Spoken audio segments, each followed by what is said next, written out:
Nagluto po ako ngayon ng fried chicken. Tingnan niyo guys.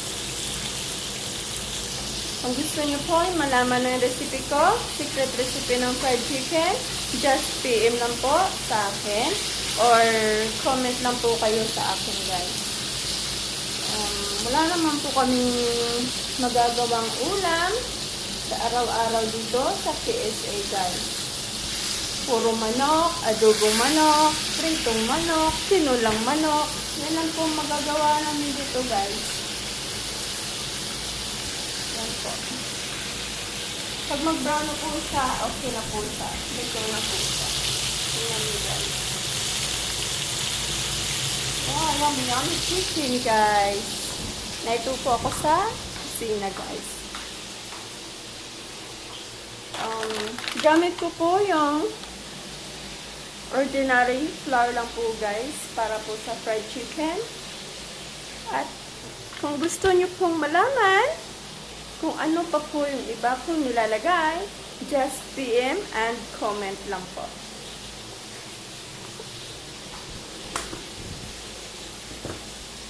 Napakahirap dito sa ibang bansa guys.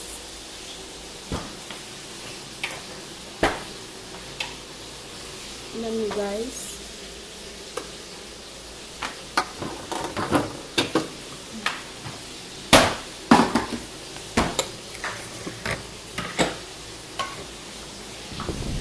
Guys, pwede na po natin siya salin kasi luto na siya guys.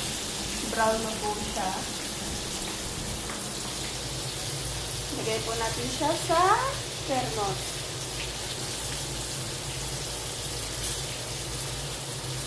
Ito pa po guys, oh. Meron pa isa na dira.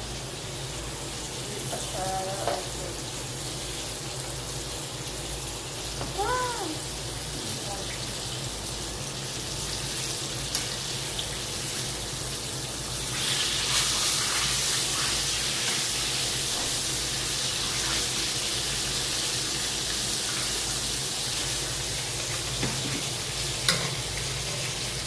Kung gusto nyo pa po ng ibang recipe guys, just comment lang po kayo sa akin.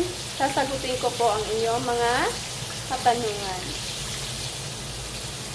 Huwag po kayong mahiya.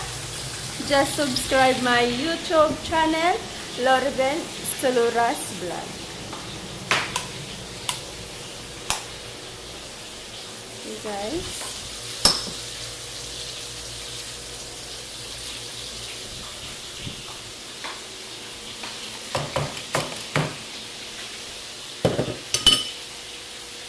Guys, napakainit nila ng panahon dito ngayon sa KSA guys. Lalo na yung tubig guys. Sus Mariusip guys. Pwede ka nang maligo sa CR. Joke. Pwede ka nang magkape sa CR, I mean. Kasi guys, pagkabukas-bukas mo ng tubig, ay nako, napakainit lang na ng tubig guys. Yan, luto na siya guys. Okay na.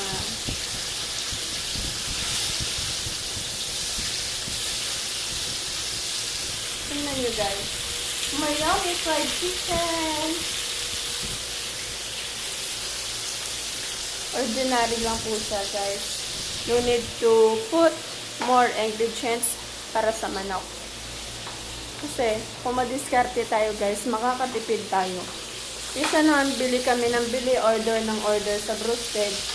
Ganon din naman guys. Kaya, nagluto na lang ako guys. Kahapon Brusted din yung ulam namin guys. Manok. Pabili kami ng manok. Sa labas. Araw-araw na lang manok. Wala nang kakasawang manok.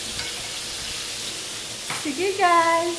Kung gusto nyo pong malaman ulit yung aking ingredients sa aking fried chicken, just comment or just PM nyo po ako. Just subscribe to my YouTube channel, Lorben Estolora Vlog. Bye-bye! See you next vlog!